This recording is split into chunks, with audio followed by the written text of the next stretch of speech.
family lie? I mean, we all lie, right? It's pretty common for there to be little white lies here and little white lies there. But do your kids watch you lie on a regular basis? When somebody asks you how you're doing or how you're feeling, do you tend to have the canned answers that everybody's comfortable with? Or do they see you actually be honest?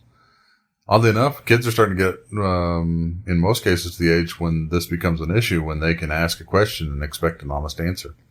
So if a kid comes in and asks you how you're doing, what's your answer?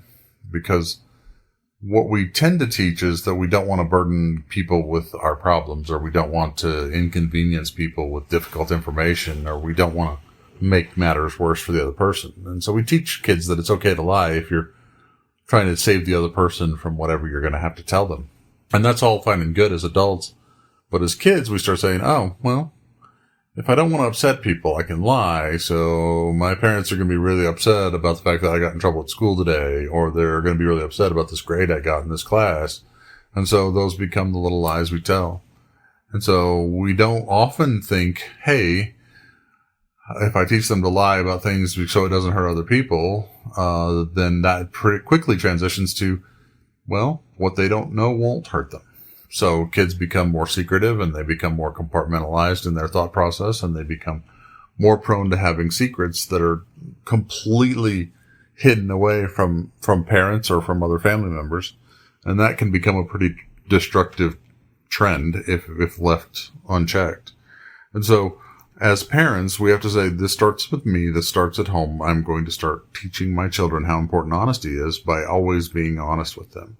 Now, this doesn't mean you have to answer every single question in graphic, gory detail, but you can be honest with a kid. I'm not doing real great right now, or I had a rough day, or I'm not doing as well as I'd like to be, or I'm really in need of to go for a run or to go for a walk to kind of clear my head because today was a stressful day. If you can teach kids to be honest with their emotions and their responses to things, then the relationship can be built on each person knowing that the other person is going to tell them the truth.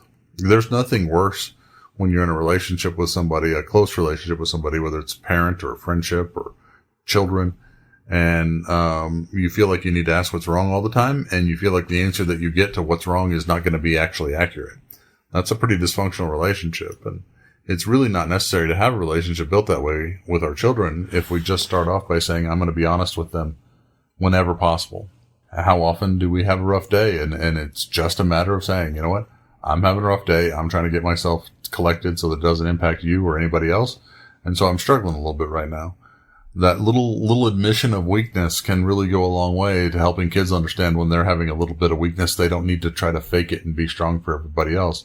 They can just admit it, even if the only person they admit it to is themselves. And I think this is really difficult as we get more entrenched in our social media ways, because we're oftentimes putting a lot of information out there that's either way more honest on social media than we are in real life, or we create a false narrative on social media of how wonderful our life is when it's not. Our kids are watching both of those things happen. And they're looking at us and saying, well, if they don't have to be honest with me, why do I have to be honest with them? And I get that that's a flawed thought process and that kids should look at it differently. But at the end of the day, they're not going to unless they have an adult in their life that's willing to walk them through why it's important to be honest. If we don't know ourselves, how can we teach it to kids? I know of a lot of people who in their head don't feel that lying is wrong as long as they're lying for the right reason. I know for me, it's a difficult challenge when I'm talking to employees or people their age. We work in a pretty high-stress business, and if people won't be honest with you about what's stressing them out, that becomes more and more of a dysfunctional scenario for kids that are dealing with that adult. And so I just try to encourage people all the time to be honest.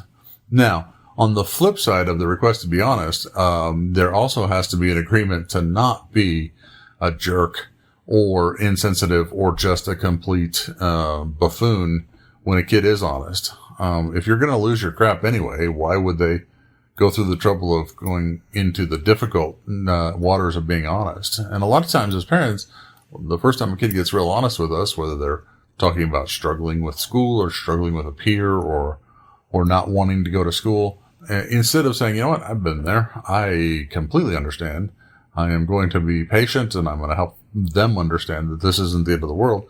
We launch into all of our fear-based stuff. We start talking about how if you don't take a good attitude towards school, you won't go to college. If you don't go to college, you won't have a good job. You'll end up unhappy. Nobody will marry you. I mean, that's a big story to place on a child just because they're having a rough day and don't want to go to school one day.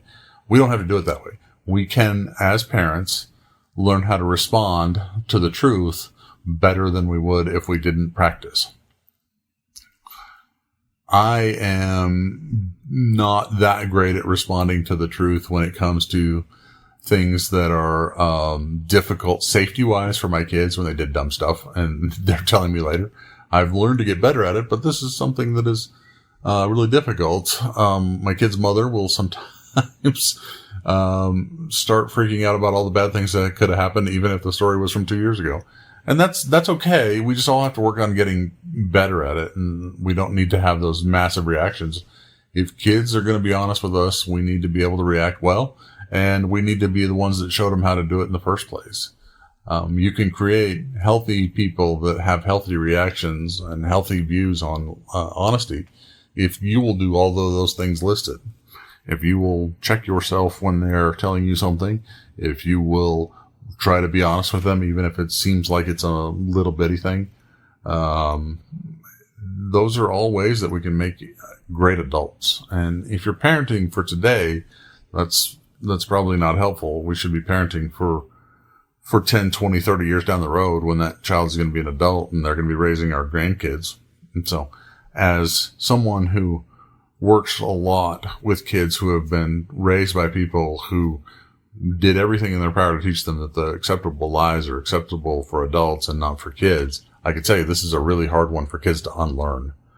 You get to the point where you're frustrated because you're dealing with kids that are lying to you for things that there's no benefit from telling the lie. It would be better for them if they told the truth because they're so conditioned to not burden people with information that they think will frustrate them, upset them, or cause problems. And we can do it better if we choose to. So I encourage you this week, try to have a week of honesty and see how it goes. Appreciate you joining us. We'll be back again next week.